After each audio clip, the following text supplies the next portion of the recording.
बांग्लादेश में शेख हसीना सरकार के तख्ता पलट के बाद से अंतरिम सरकार के गठन पर मोहर लग गई है। राष्ट्रपति भवन में हुई बैठक में नोबेल पुरस्कार विजेता मोहम्मद यूनुस को अंतरिम सरकार की बागडोर सौंपने का फैसला हुआ है। प्रदर्शनकारी छात्रों ने भी मोहम्मद यूनुस के नाम के प्रस्ताव को मंजूरी दे दी है। हिंसा की आग में जल रहे बांग्लादेश में अब अंतरिम सरकार का गठन होने जा रहा है।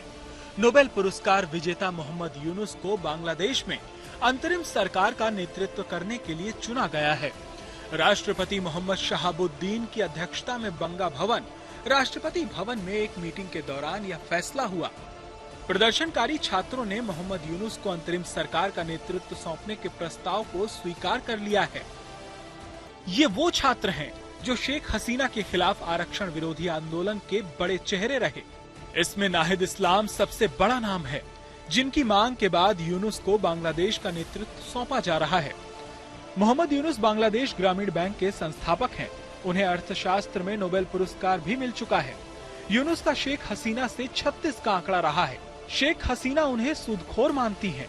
वहीं मोहम्मद यूनुस शेख हसीना को बांग्लादेश में लोकतंत्र का कातिल बताते हैं।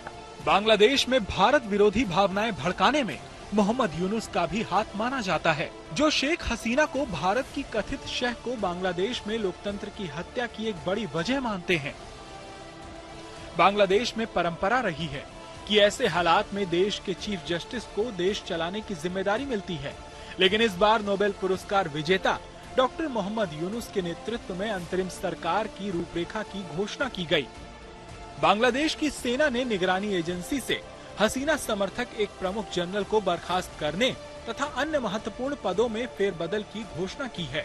ब्यूरो रिपोर्ट, आज तक। बांग्लादेश में हिंसा के दौरान 100 से ज्यादा लोगों की हत्या हो चुकी है। अराजक भीड़ ने ढाका में आवामी लीग पार्टी के एक नेता के होटल में आग लगा दी। भीड़ ने जोरशोर जिले में आवामी लीग के महासचिव शाहीन चकलादार के ज़बेर इंटरनेशनल होटल में आग लगा दी। जो लोग वहां पर ठहरे हुए थे उन्हें जिंदा जला दिया गया। अब तक 24 शवों की पुष्टि हो चुकी है। होटल स्टाफ ने आशंका जाहिर की है कि मलबे में अभी तो और शव दबे हो सकते हैं। मृतकों में एक इंडोनेशियाई नागरिक भी शामिल है। मीडिया रिपोर्ट्स के मुताबिक बेकाबू भीड़ ने होटल के बेसमेंट में आग लगाई, जो कि ऊपरी मंजिल तक जा पहुंचे। इस बीच में पुलिस पर हमले की सूरत में पुलिस ने अभी काम करने से मना कर दिया है। आवामी लीग के नेताओं के घर, दुकान, दफ्तर में अराजक भीड़ पहुंच रही है और निशाने पर ले रही है। बांग्लादेश में तख्ता पलट के बाद से हिंसा और आगजनी के बीच में उपद्रवी अल्पसंख्यक हिंदुओं को निशाना बना रहे हैं। बांग्लादेश के हिंदू मंदिरों को निशाना बनाकर हमला किए गए हैं।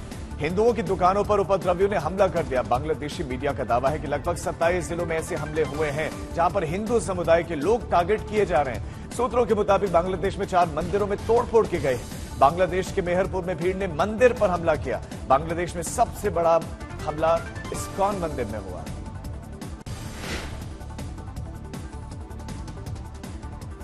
हमारे लोगों को पीड़ित, प्रताड़ित किया जा रहा है। दिन दहाड़े उनकी हत्या की जा रही है। हमारी आस्था, हमारे मंदिर तोड़े जा रहे हैं। उद्धव ठाकरे की चुप्पी का क्या कारण है? घुसपैठी बांग्लादेशियों का मत मिले, इस कारण उद्धव ठाकरे चुप है, या कौन सा कारण है? क्या यही उनका हिंदुत्व है? ये सब बहुत ही दुर्भाग्यपूर्ण है, लेकिन उससे ज्यादा दुर्भाग्यपूर्ण है कि हमारे केंद्र की जो भारतीय जनता पार्टी की सरकार, जो अपने आप को बहुत बड़ा हिंदूवादी कहती है, वो क्या कर रही है? जो हमारे विदेश मंत्री हैं वो क्या कर रहे हैं? याद रखना कि अगर हमारे हिंदू भाई बहनों को बांग्लादेश में तकलीफ हो रही है, तो हमारे भारत देश में अगर एक भी बांग्लादेशी रहते हैं, एक भी घुसपैठी रोहिंग्या रहते हैं, तो इनको भी यहां से भागना पड़ेगा। सरकार को तुरंत कार्रवाई करनी चाहिए तत्काल प्रभाव से। बांग्लादेश के पूर्व पीएम शेख हसीना अभी भारत में है, लेकिन वो कब तक यहां पर रहेंगी ये कहना भी मुश्किल है। ऐसे में उनके पास पहला विकल्प लंदन का है। अगर ब्रिटेन में शरण नहीं मिलती तो फिर हसीना की टीम अन्य मुल्क के विकल्प की तलाश कर रहे हैं, लेकिन उम्मीद की जा रही है कि वो यूरोप के ही किसी एक देश को चुनेंगे। सूत्रों की माने तो हसीना भारत से लंदन जाने वाली थी, लेकिन ब्रिटिश सरकार की ओर से यह कहा गया कि उन्हें ब्रिटेन में किसी भी संभावित जांच के खिलाफ कानूनी सुरक्षा नहीं मिल सकती है, जबकि हसीना सेफ्टी की गारंटी चाहती है। मंगलवार को सर्वदलीय बैठक में विदेश मंत्री एस जयशंकर ने कहा कि शेख हसीना सदमे में, सरकार बात करने से पहले उन्हें कुछ समय दे रही है, वो भविष्य को लेकर खुद फैसला लेंगे।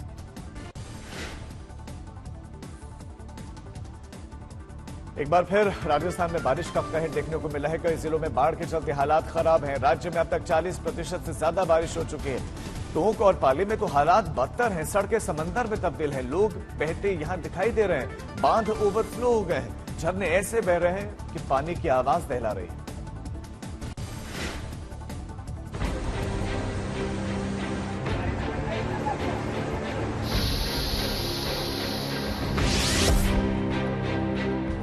टोंक में मूसलाधार बारिश की वजह से टोआरडी सागर बांध ओवरफ्लो हो गया और आसपास की सड़कें जलमग्न हो गईं। खतरा भांपे बगैर ही रोडवेज बस ड्राइवर ने बस रोड पर उतार दी और सैलाब में फंस गया। जरा गौर से देखिए, जान बचाने की ये जद्दोजहद किस तरह खिड़की से निकलकर ड्राइवर बस पर लटक गया। हादसा रात करीब 2:30 बजे हुआ। करीब 2 घंटे तक ड्राइवर बस पर लटका रहा। करीब 4 बजे एसडीआरएफ की टीम मौके पर पहुंची, लेकिन ड्राइवर को बचाने की तमाम कोशिशें नाकाम हो गई। ड्राइवर को लाइफ ट्यूब के अंदर कूदना था, लेकिन चूक गया।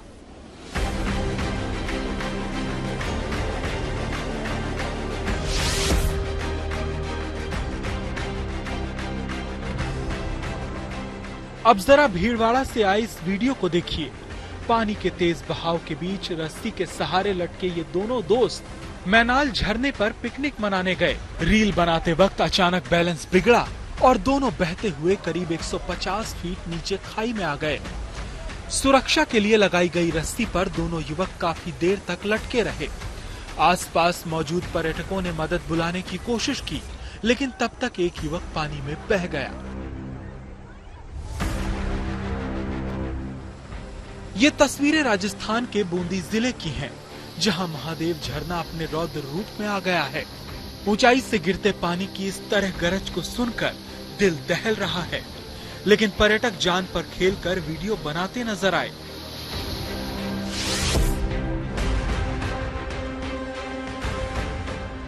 पाली में तो सड़कों पर समंदर बह रहा है, और वो भी इतनी रफ्तार से कि सड़क पर चलना तो दूर, खड़े रहना भी मुश्किल हो गया है। जरा इन तस्वीरों को देखिए, किस तरह लोग पानी के तेज बहाव में बहते दिखाई दे रहे हैं। पाली में मूसलाधार बारिश की वजह से भीषण तबाही की तस्वीरें सामने आई हैं। ड्रोन से ली गई तस्वीरें राजस्थान के अलवर जिले की हैं, जहां रेलवे ट्रैक पूरी तरह से पानी में डूब गया है। जोधपुर और पाली में लगातार हो रही बारिश की वजह से रोहट पाली केरला रेलवे रूट पर करीब 1 किलोमीटर ट्रैक पानी में डूब चुका है, जिसकी वजह से कुछ ट्रेनों का रूट बदल दिया गया, जबकि कुछ रद्द करनी पड़ी। ब्यूरो रिपोर्ट, आज तक।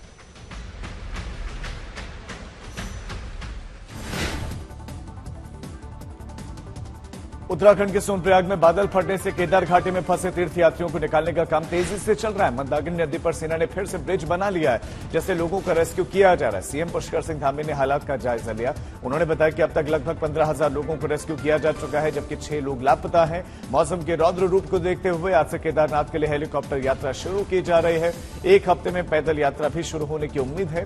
हेली यात्रा में सरकार 25% छूट देगी।